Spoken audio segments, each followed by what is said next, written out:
sampai akhirnya gue menggadaikan versi dulu gue ke MLI untuk memodalkan si Superglad. Berapa tahun jalan sama Superglad, terus kemudian vakum, dan kemudian akhirnya saat ini balik lagi. Yeah. Gimana cerita singkatnya? The Glad Superstar. Awalnya The Glad Superstar. Ya. Gladnya udah dari awal udah dibikin. Itu inisial ya. Ya. Kalau band pertama gue memang bener-bener lumayan punya masa, lumayan punya ada lagu sendiri dan segala macam, tuh Antiseptik.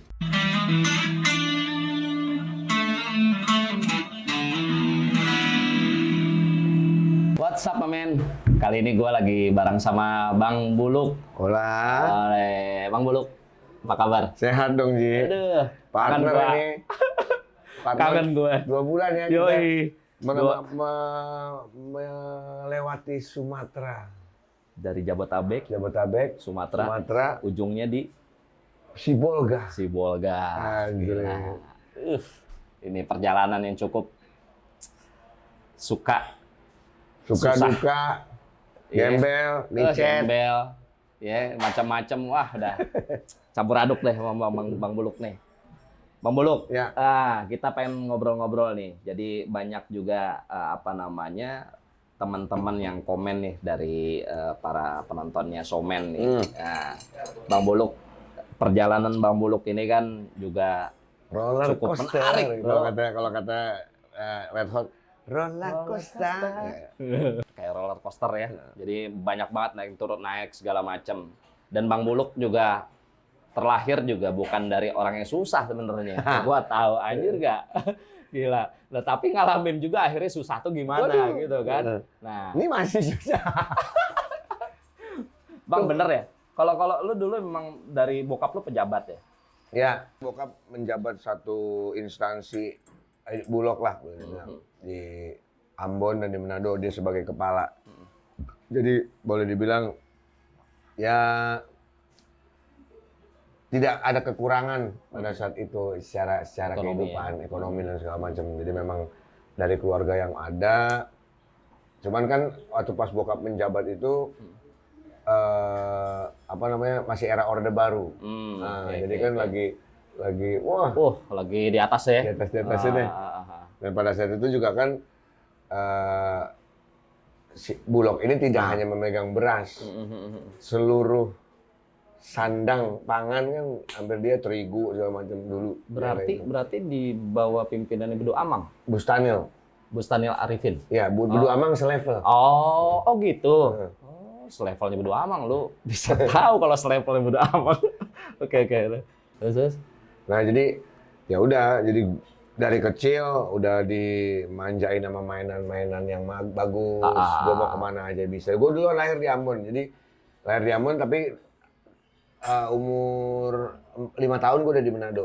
Udah tinggal di Manado. Nah, di Manado itu karena waktu itu di Manado masih nggak ada mall, nggak ada apa-apa, cuma ada satu departemen store doang.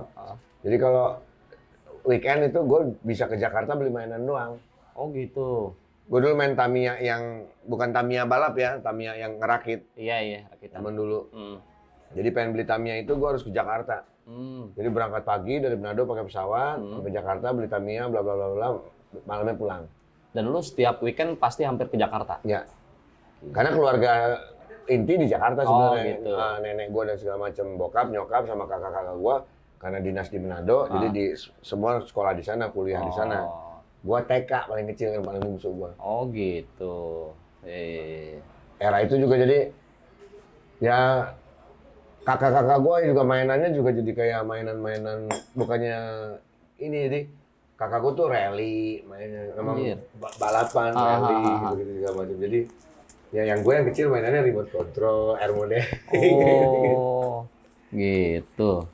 Nah terus maksud gue dulu memang lu dari kecil itu udah punya minat atau tertarik sama musik?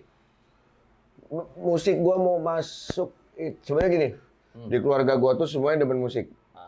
Walaupun bokap gua adalah orang pemerintahan, tapi juga olahragawan dia membina klub voli dimanapun berada, termasuk gua dijadikan atlet jadi dia. Nah,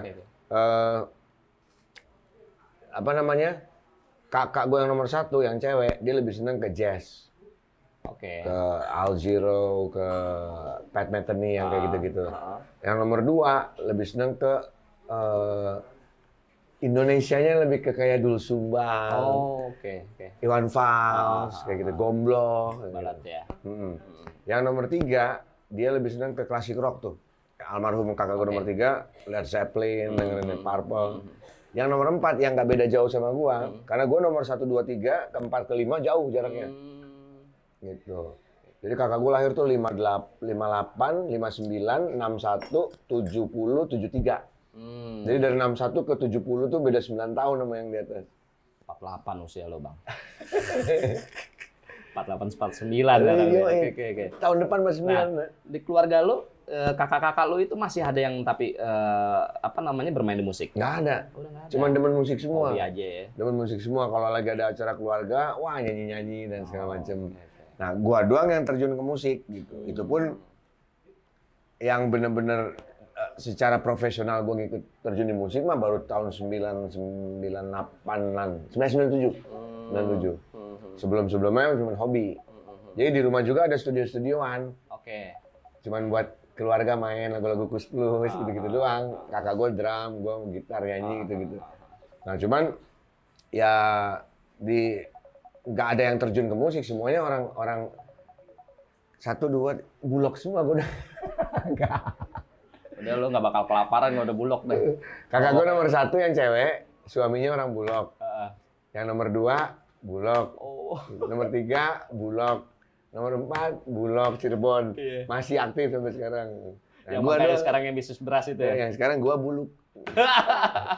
Dekat Bulog dan Bulog.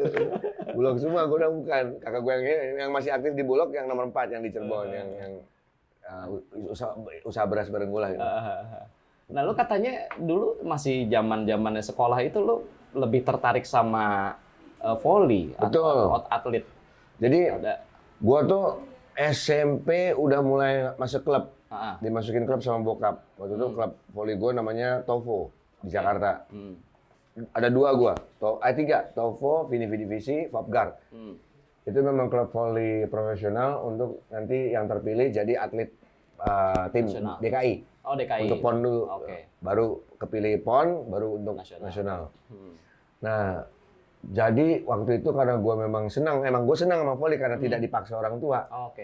Jadi ketika orang pada main basket mencintai Jordan dan Magic Johnson, gue pada saat itu tidak terlalu.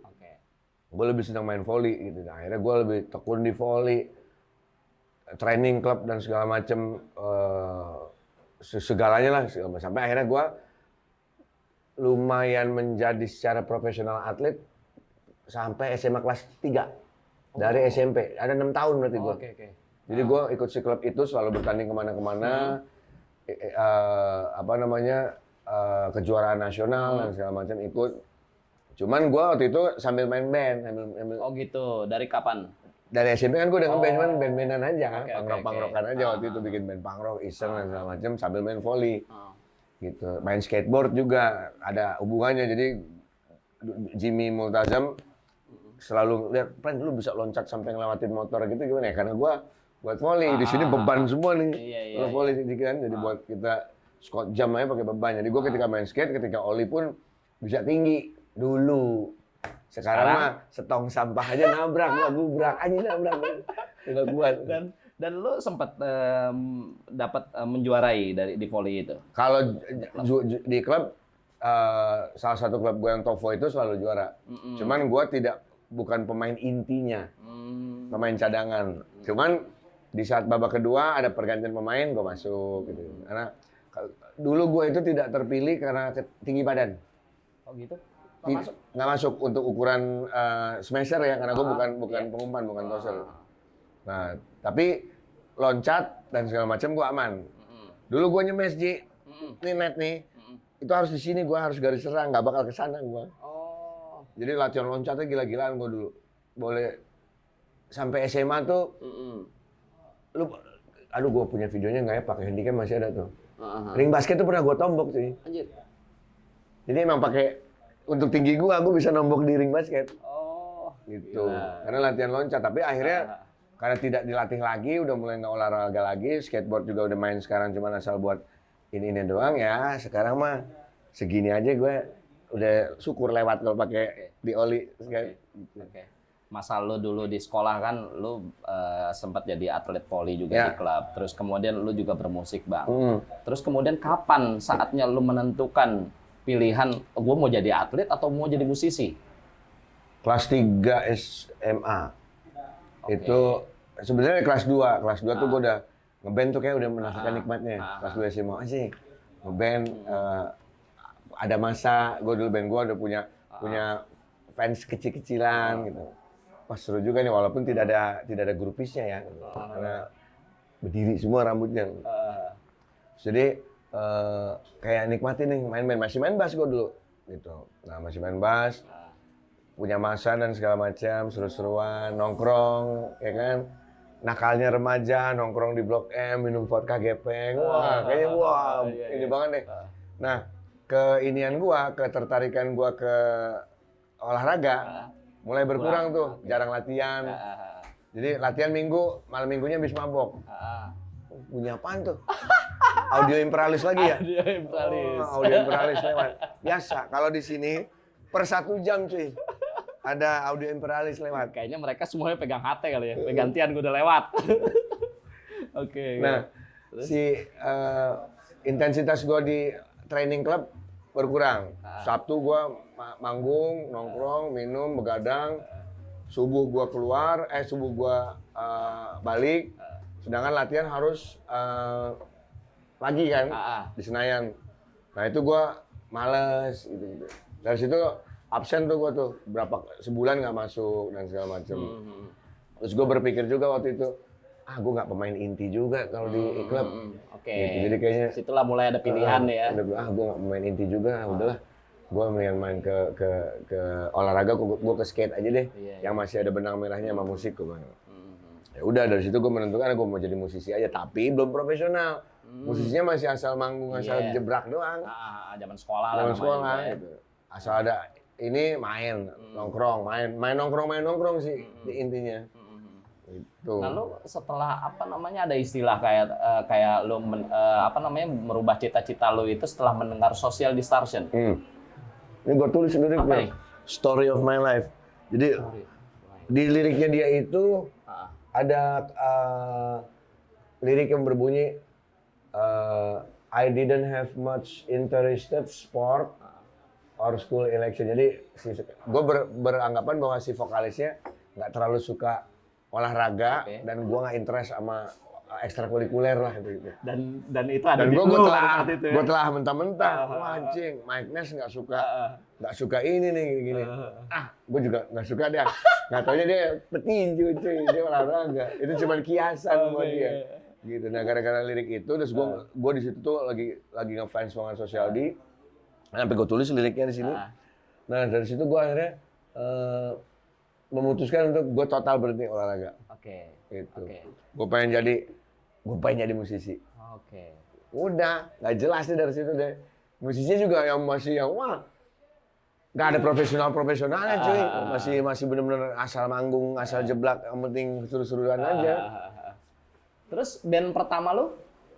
Pada saat lu menentukan akhirnya di musik, band pertama lu itu adalah yang lu sebut dalam band pertama di sekolah, atau lu selanjutnya, gue mau profesional nih, menentukan arah musik gue dengan band baru gitu loh? Kalau band pertama gue memang bener-bener lumayan punya masa, lumayan punya ada lagu sendiri dan segala macam, itu Antiseptik.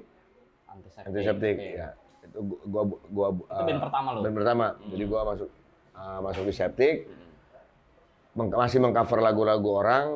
Tapi gue cover Black Flag, DRI, Exploited di cover. Tapi ada lagu sendiri juga waktu itu. Nah, tapi masih belum kepikiran untuk recording pada saat itu kita. Yang penting masih manggung, masanya udah banyak. Dan bawakan lagu-lagu orang lah ya, gitu ya. Masanya udah banyak pada saat itu. Septik tuh masanya udah, di mana ada Antiseptik pasti rame. Ya, tapi masih dengan ke istilahnya, masih dengan ke darah muda kita yang having fun, masih membara ya, nggak peduli apapun itu dan segala macam. Memulai profesionalisme itu 97, gue Septik itu 90. 97 berarti setelah lu lulus sekolah. Setelah lulus sekolah, 7 tahun 7 tahun kemudian, Septik masih ada, gue bikin studio di rumah. bikin studio di rumah, Septic nongkrong di rumah juga. Nah, ada yang latihan di situ, namanya waiting room, yang akhirnya gue tergabung di si waiting room. Di waiting room inilah mulai ke profesionalismean secara musikalitas. Mulai, karena gue udah punya studio juga, udah mulai tahu gimana caranya ngatur sound gitar yang enak, ngatur balancing drum yang enak, udah mulai ngerti mixer. Dan Proses recording walaupun belum apal-apal banget, ngelihat band-band gede recording masih pakai pita, gue nanya-nanya, udah mulai ada interest untuk ke sisi profesional. dan itu lu otodidak. Otodidak Ya. Otodidak awalnya. Sampai akhirnya gue memutuskan ke keluarga butuh dana untuk rekaman untuk waiting room waktu itu. Oh, terus support akhirnya. Support dari nyokap. Ya udah, jadi nyokap sebagai produser. Oh, gitu. Modalnya berapa? 7 juta. Oke, dikasih dulu 7 Di album juta. ada nama malu dong. Ada.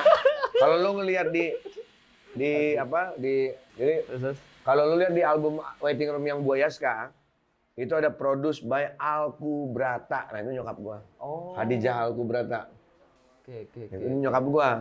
Nah, terus di bawahnya ada kan producer by Alku Brata, executive producer by Benny Barata. Itu manajer Noah.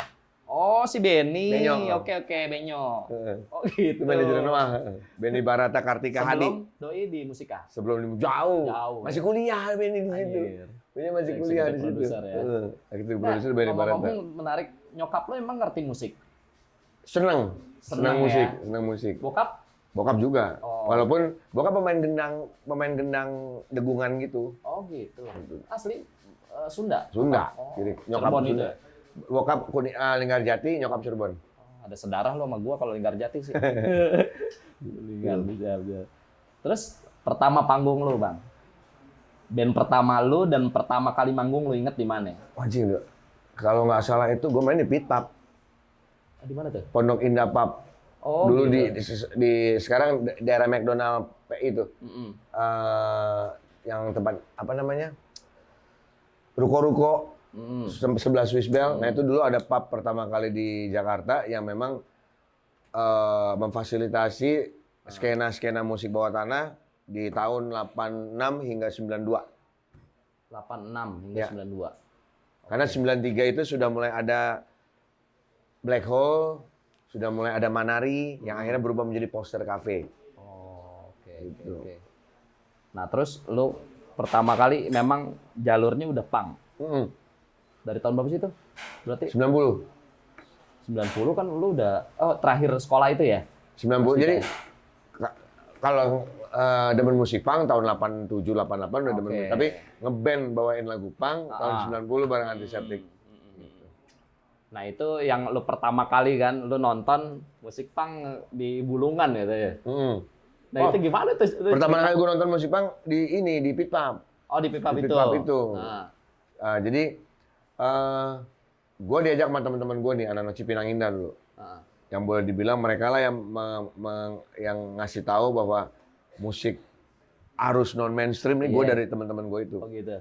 Nah, ke Pit Pub yuk. Apaan tuh? Kak bar. Wah, kita masih ABG, masih belum 18 tahun juga gitu kan. Nggak bisa minum, nggak bisa apa-apa, tapi bodo amat.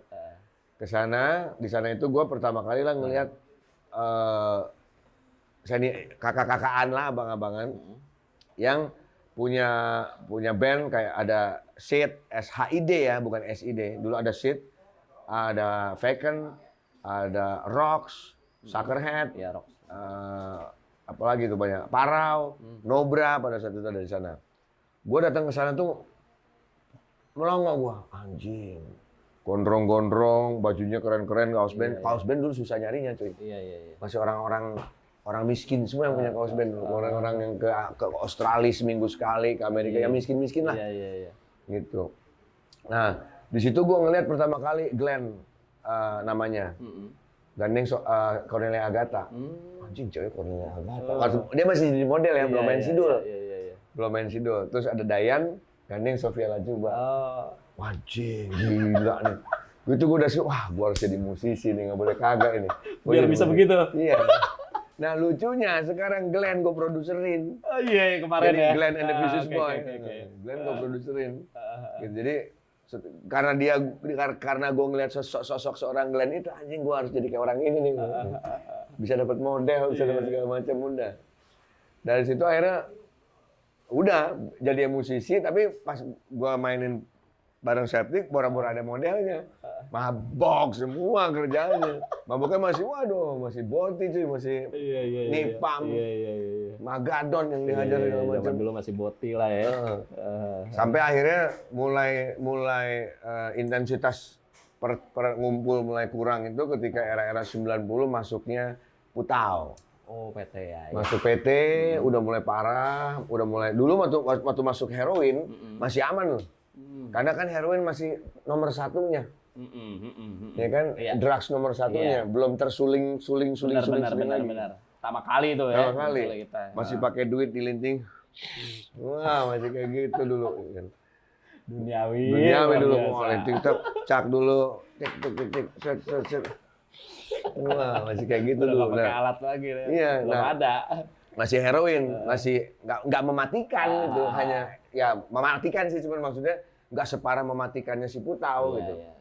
Gitu. Nah akhirnya pas masuk Putau, orang udah mulai pada nyuntik di sini lah, udah macem-macem deh. Banyak teman-teman meninggal dan segala macem. Gue hilang kontak tuh dengan geng-geng pit pub. Lu sendiri yang memang. Gue tidak nggak kena ke, alhamdulillahnya gue nggak kena ke dunia itu. Nyoba pernah, tapi ternyata nggak cocok. Gitu, nyoba pernah, tapi ternyata nggak cocok. Gitu. Nah akhirnya hilang kontak dan segala macem. Sampai gue ketemu Glenn lagi tuh tahun 2019 pas awal pandemi. Baru kemarin ya? Iya.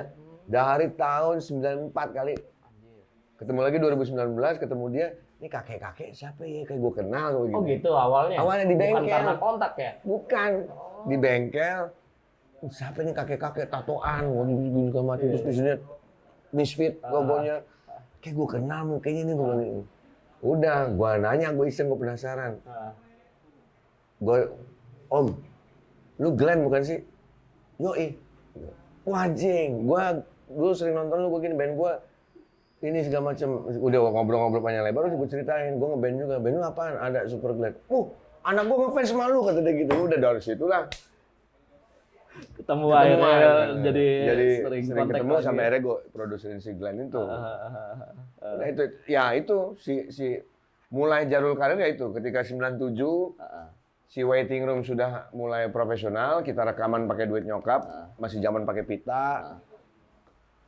Berhasil merilis si album Buaya Sky itu sukses, laku, sampai akhirnya tahun 99, 2 tahun kemudian desain kontrak sama Aquarius. Gitu. Nah, kita masuk Aquarius, dia masuk Aquarius itu menjadi dilema di pihak Waiting Room. Jadi ada pergeseran genre. Dari Waiting Room pas masuk Aquarius. Padahal pergeserannya bukan karena masuk label. Memang Waiting Room-nya sedang mau menggeser genre. Oh gitu, bukan karena intervensi dari label ya? Bukan ya? Orang nyangkanya gitu. Ya, pasti. Orang nyangkanya, wah kalau masuk label jadi begini nih. Berubah. Komersil gitu. Padahal sebelum masuk label, Waiting Room sudah bergeser secara genre gitu. Oh gitu. Iya. Nah itu, lu ceritain, lu kan kayaknya nih kalau gua ngolah data nih, lu punya cerita tentang apa namanya nonton musik punk di Bulungan. Ya, bareng Antiseptik ya. Ya. Nah, Septic main tuh jadi tamu. Nah, terus kemudian lu sampai gantiin posisi basis katanya. Oh, enggak. Jadi gini. Gimana sih? Awalnya itu sebenarnya Septic main di IKJ awalnya. Septic main di IKJ dengan nama Dickhead. Personilnya adalah almarhum Acit, Berry, dramernya udah Erik kalau nggak salah. Terus basisnya Codot waktu itu kalau nggak salah. Nah, gue nonton mereka tuh kayak gue terkesima, anjing ternyata ada yang bukan Black Flag gitu. Karena selama ini gue tonton sebuah acara, semuanya metal tuh. Ya covernya metal semua. Sepangrok-pangroknya paling Sex Pistols yang di cover kayak gitu-gitu kan. Tiba-tiba Dickhead di IKJ mengcover Black Flag, Suicidal Tendencies yang kayak gitu. I saw your mommy and your mommy's, dan anjing keren nih. Ngefans gue masih Dickhead itu. Nongkrong, jadi setiap Dickhead main di mana gue ikut. Sampai akhirnya tiba-tiba Dickhead bilang, gue butuh basis nih, basis gue ngundurin diri. Gue aja deh, gue bilang gitu. Oh gitu. Nah, jadi gue masuklah ke Dickhead, tapi ternyata dia pun sekalian mengganti nama. Jadi dari tahun 88 ada Dickhead, di tahun 90 berubahlah menjadi Antiseptik. Oh gitu. Nah, gue udah masuk tuh di situ di Septic. Nah, Bulungan itu menjadi ajangnya Septic manggung karena Septic sudah punya masa di tahun itu. Gitu. Sudah punya fans yang tanda kutip masih segmented tapi militan. Gitu. Nah, lu kenal sama Eka The Berandal itu dari mana itu? Pas gue punya studio. Oke, lu Gue bikin punya studio studio, tadi studio musik, latihan, rental. Eka latihan sama waiting room. di situ tempat Di situ, lu terus. tempat gua. Nah, dari situ gua kenal dia sampai akhirnya gua lah yang membuat nama waiting room pun gua. Oh gitu. Gitu. Gua personil yang terakhir masuk, gua yang ngasih nama band. Tergabung di waiting room ternyata secara bukan pertemanan, secara musikalitas gua lebih cocok dengan waiting room. Dulu Septic masih ada terkena jalur hitam lah. Beberapa personilnya masuk ke dunia hitam, sedangkan waiting room dunianya cewek-cewek nih. Oke, genrenya?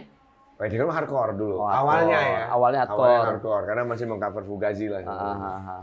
Jadi gue lebih kena ke si waiting room secara nongkrong, secara pertemanan dan segala macam juga ini. Septic masih nongkrong di situ. Sampai ujung-ujungnya gue lebih memilih waiting room dari Septic pada saat itu. Karena wah, ada beberapa personil yang masuk ke dunia hitam, gue nggak cocok, gue mundurin diri dari Septic, gue masuk waiting room as a vokalis. Gitu, berdua sama Eka. Oh gitu. Gitu. Jadi udah dari situ mau nggak mau kita saling kenal dan segala macam dan akhirnya waiting room pun personilnya pun boleh dibilang orang-orang yang menjadi orang-orang label ternama ya. Iya. Juan Rosid Warner, Benyo Musika, yang lahir dari waiting room tuh banyak yang jadi orang belakang layar saat ini. Inspirasinya atau yang ngasih nama siapa ya waiting room? Gua gara-gara lagu Fugazi. Oh gitu. Judul lagu Ngambil Fugazi. dari situ. Ngambil dari situ. Oh gitu. Terus lu sempat katanya sampai kuliah di luar negeri. Audio. Jadi gue pengen belajar tentang audio mixing mastering. Tahun berapa itu? 95. Oke. Jadi Apa ketertarikan lu yang di situ tuh gimana tuh awalnya? gue awalnya gini, gue ngeliat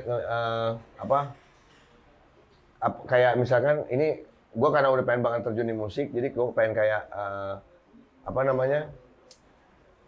ini sound bisa begini gimana bunyinya gitu.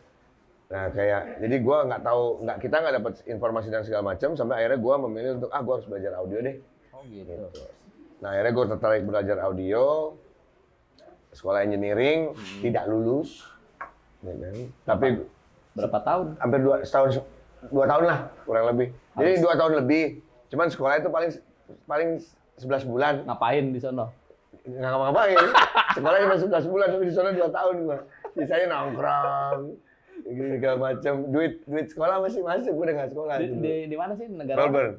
Melbourne. Oh. Jadi duit sekolah masuk, nyokap ngirim buat bayar kuliah, buat bayar ini, malah gua udah nggak sekolah tuh. Udah tinggal pacaran doang kerjanya. Terus yang lo di Singapura itu? Ngambil lagi. Jadi di sana masih analog soalnya. Oke. Waktu gue sekolah di sana tuh masih belajar analog. Balik ke Indonesia, nggak lama kemudian tahun 99, itu masuknya pertama kali digital recording. Oke. Oh itu udah masuk ya? 98, 99, masuk digital recording. Gue tahu itu pertama kali dari almarhum Andi Ayunir. Tapi itu di Indonesia belum booming ya? Yang punya dulu cuma S-System Studio. Punyanya almarhum Mas Andi Ayunir.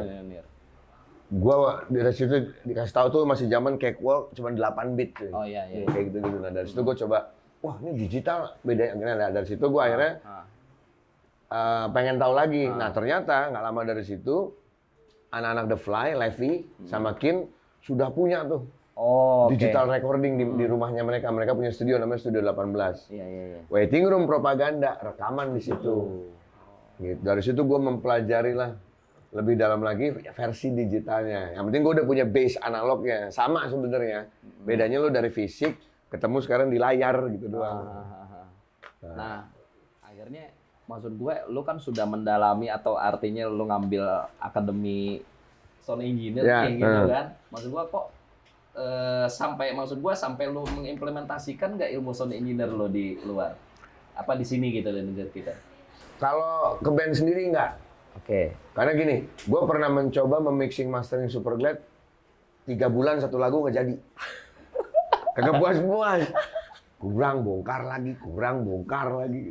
Kagak ada puas-puasnya. Akhirnya udahlah kasih orangnya. Kalau kasih orang, kita mau nggak mau ya udah gitu. Tapi kalau gua mau mixingin teman atau segala macam sering dulu. Sekarang udah jarang tapi karena gua udah waktunya nggak ada. Tapi dulu misalkan temen minta tolong di mixingin atau ada temen, Bul, ini kurang apa ya? Ini lu kegedean cuy.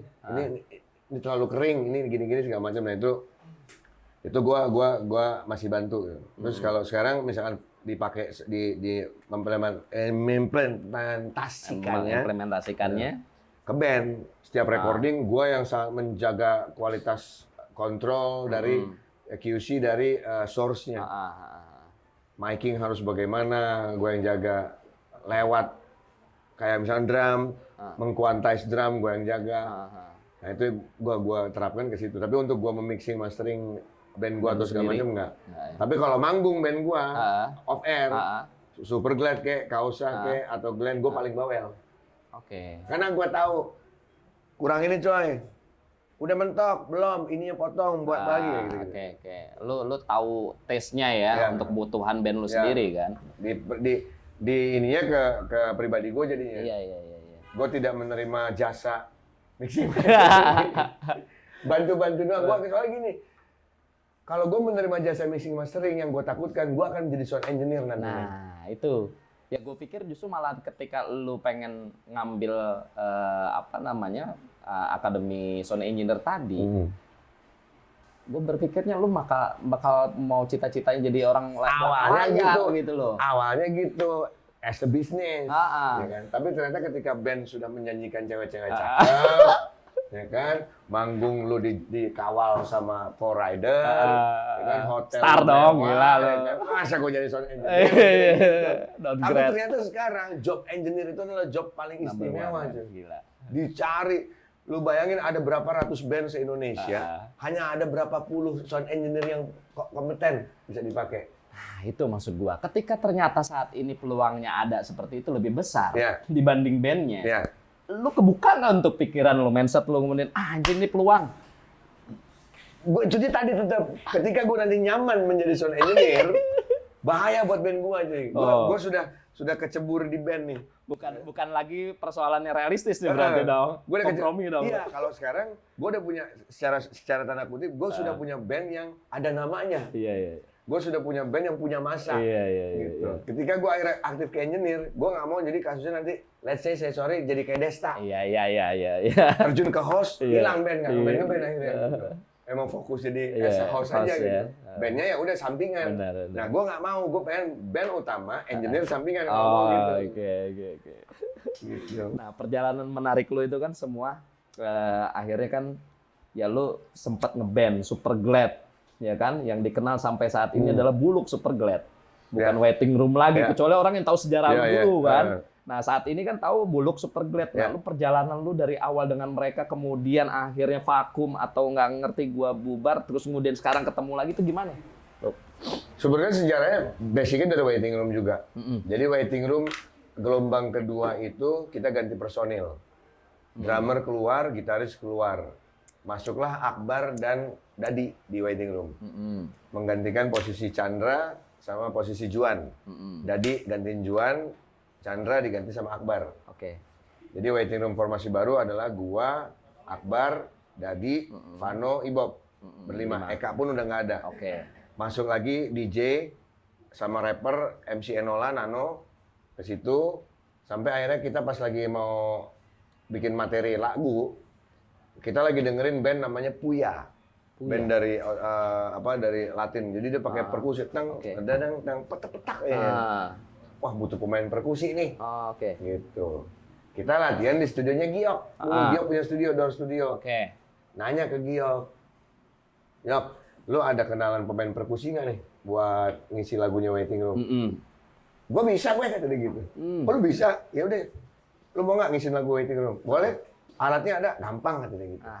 Kan dia rich dia. Iya. Goyangin pohon juga jatuh duit. Gila. Gitu. Oh ya udah, kapan rekaman? Lusa gua datang ke studio, itu menil udah sekeliling gitu. Kapan belinya nih orang gitu. Dari situ kan kita nggak enak. Dalam arti, wah dia udah beli alat sih, udah segala macam gini-gini. Udah lu jadi personil aja. Oke. Gitu. Jadilah akhirnya Giok buat ngenakin. Iya. masuk giok. Tapi akhirnya terpakai iya, beberapa iya. lagu Waiting Room pada saat itu kontribusi giok. Iya, Banyak. bukan kompromi karena terpaksa ya. Padahal dia memang Melengkapi. seorang basis aslinya giok gitu. Cuman akhirnya dari situ udah berjalan Waiting Room album Propaganda sampai album kedua, gua sudah mulai bukan bosen, gua kayak nggak cocok, gua cabut duluan. Oke. Tapi kita semua kan nongkrong di studionya Giok, di Doors itu. Iya. Mau anak Waiting Room, mau anak Betrayer pada saat itu nongkrongnya di situ. Anak The Brandals, anak Seringai, semua nongkrong di situ kan di studio di Doors. Dari situ gua kayak berpikiran ada almarhum teman gua ngomong, lu bikin band punk rock aja sih. Yang simpel-simpel aja, ya, bukan bikin band punk rock lah. Tahun berapa tuh? 2002. Oke. Gue iseng tuh bikin lagu, iseng. Gue rekaman lah, mumpung di Doors ada studio kan. Gue rekam, tapi kayaknya gue butuh drummer, gue butuh gitaris, gue butuh basis. Oke. Karena di situ ada Akbar, ada Dadi, ada Giok lagi nongkrong. Bar, isin lagu gue dong, mainnya begini. Yok, lu isin bassnya. Dan lu isin feel gitarnya gini. Basicnya patternnya ini gitu. Ya udah, jadilah lagu laki-laki pertama kali. Aku bukan laki-laki. Itu udah di lagu pertama kali. Mereka masih tergabung di Waiting Room. Gua pinjem doang. Iya. Mungkin setelah jadi lagu kedua, Tidurlah itu gue bikin lagi, minta bantuan mereka. Mungkin ya, gue nggak tahu nih, ini anggapan gua. Mereka lebih nyaman sama gue nih. Sorry. Tadi yang berarti yang lagu pertama itu bukan Laki-laki. Laki-laki itu belum ada personil lainnya? Belum. Lu masih sendiri Masih istilahnya? sendiri, tapi gue minta bantuan Akbar, Giok sama Dadi untuk ngisiin. Bikin lagi lagu kedua, Tidurlah yang tidurlah sayang. Gue minta bantuan lagi sama mereka. Dari situ gue gue nanya sih ke mereka, cuy, lo bantuin gue dah di band ini gitu. Waiting Room nggak apa-apa, yang penting nggak bentrok. Lo main sama Waiting Room main aja gitu segala macam. Tapi lo bantuin gue di sini, ya udah nggak apa-apa, ayo gitu. Nggak kepikiran juga nama bandnya, belum kepikiran apa kan segala macam. Sampai akhirnya kayaknya mereka lebih nyaman, malah mereka bertiga langsung ngobrol ke gua dan ke anak-anak bahwa gue cabut deh dari Waiting Room, gue juga deh. Ya udah, jadi milihlah si band yang calon Super Glad ini. Sorry sebelumnya, berarti alasan mereka cabut dari Waiting Room karena memang tidak produktif untuk mengeluarkan lagu sendiri atau membuat lagu sendiri, atau bagaimana nih ngelihat Super Glad? Kayaknya gue nggak tahu pemikiran mereka, apakah ngelihat peluang ada di Super Glad atau melihat Waiting Room sudah nggak ada gua, kok kayak nyawanya kurang ya, gitu ya? mungkin ada kemungkinan kayak gitu.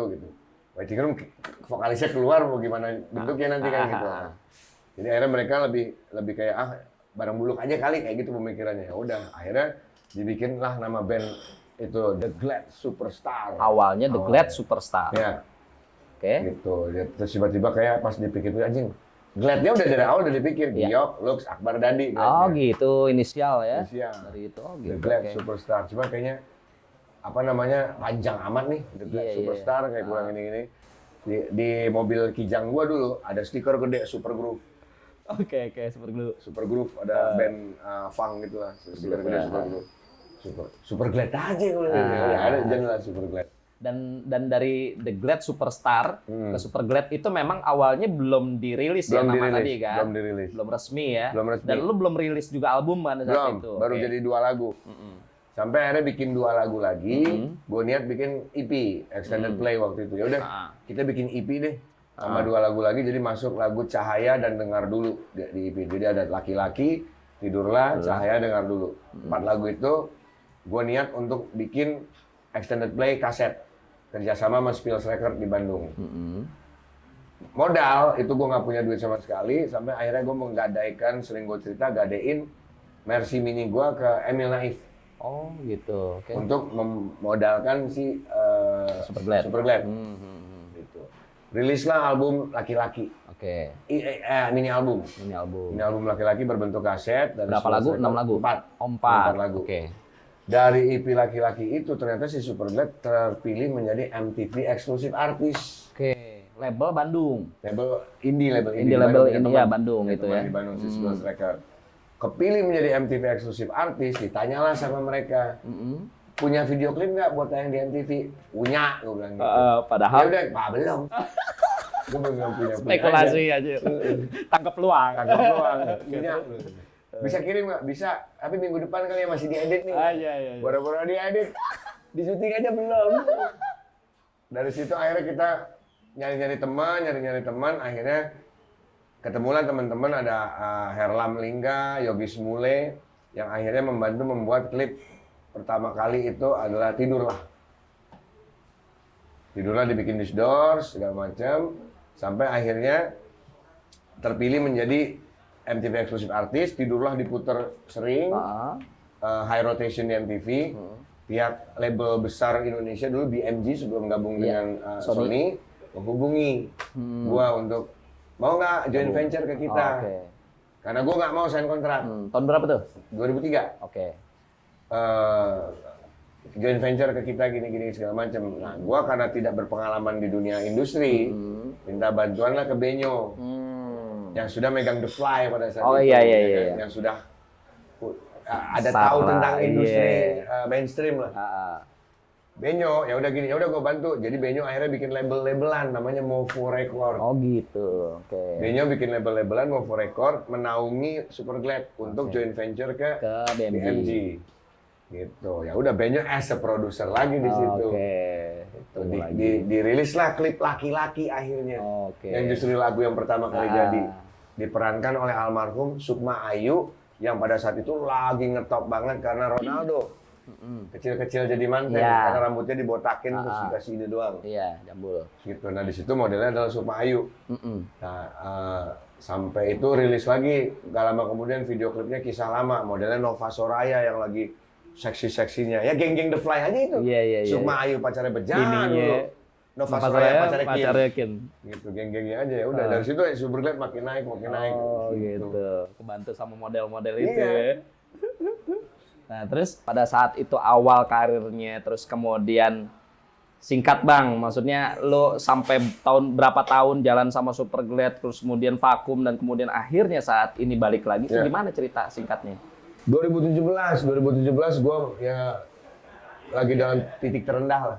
2017 dalam titik terendah. Bulan Juli tahun 2017 gue memutuskan untuk hiatus dari Superglad. Gue mengundurkan diri. Nah, lu mau jalan silakan tanpa gue dulu aja. Tapi gue nggak keluar ya. Gue cabut doang. Karena kalau gue keluar lagunya punya gue semua loh. Teman-teman yang lain nggak ada yang bikin lagu itu? Nggak ada. Itu semua. Jadi akhirnya 2017 gue mengundurkan diri istirahat dulu. Setahun 9 bulan, 2018 akhir, November 2018, gue memulai karir lagi as MC di turnya Slang. 2019 tuh ya? 18 ya? 19 SID. Oh iya. Kita 19. Oh iya kita 2020 pandemi. Iya benar. Lupa. Udah 2 tahun gila ya. 2018 gue tur Slang dulu. Ya kan, habis tur Slang tercipta Kausa. Ya kan, Kausa tercipta di 2018, di 2019 Superglad reuni. Dikarenakan loh kok Buluk punya band lagi nih.